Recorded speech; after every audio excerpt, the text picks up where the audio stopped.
Ever heard of Juneteenth? To many of you, it may sound like a funny word. Some of you may even think it's made up. Juneteenth is June 19th, and it was the day in 1865 that the slaves were freed. To me and to people that look like me, Juneteenth is one of the most important words in history. However, why is it that most of my white counterpart friends have never heard of this day? We cannot fix the present if our students are not educated on past events that got us here. Today I will be discussing minority history inclusion. We'll discuss what history I'm talking about, why it's important, as well as how to incorporate it into your classroom.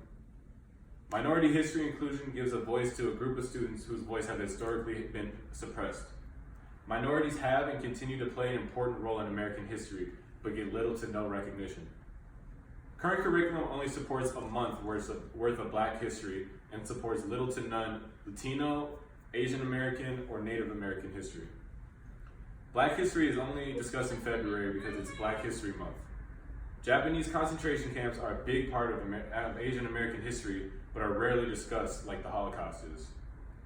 Minority doctors, lawyers, scientists, economics, innovators have all played a role in shaping this country, but they are often not discussed because they historically have been silenced due to racial inequalities.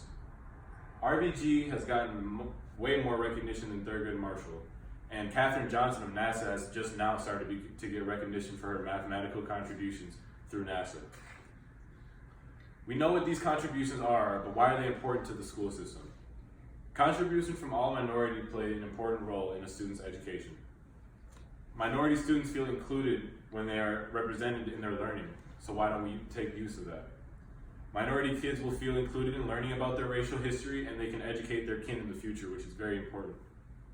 Non-minority students can better identify with their classmates when they understand the history surrounding their ancestors and relatives, which can also help shape the future in not only learning about white American history, but other histories as well. And this can ultimately unite minorities and non-minority students as a whole. We all know that inclusion is the best policy. However, practical application can always be difficult. Incorporating minority history does not have to start from the top tier, but it can. Higher ups in the school system should find ways to incorporate inclusion into every aspect of the school.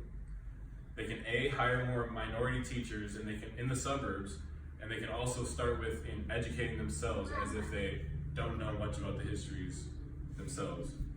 Teachers can find ways to discuss minority history in their classroom, even if they are not teaching in the social studies field.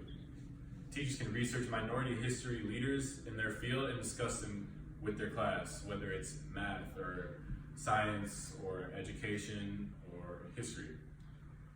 They can talk about political leaders, musical leaders, and leaders outside of America as well, not just in America. But if you're teaching a world history class, you can talk about other cultures in other parts of the world. In conclusion, how are we supposed to change the future if we don't learn from the past? Today we discussed the importance of learning non-minorities' history in the school system and how to incorporate this into your schools. My hope for you is that you all, at the end of your next school year, is that all your students will know what Juneteenth is. Thank you.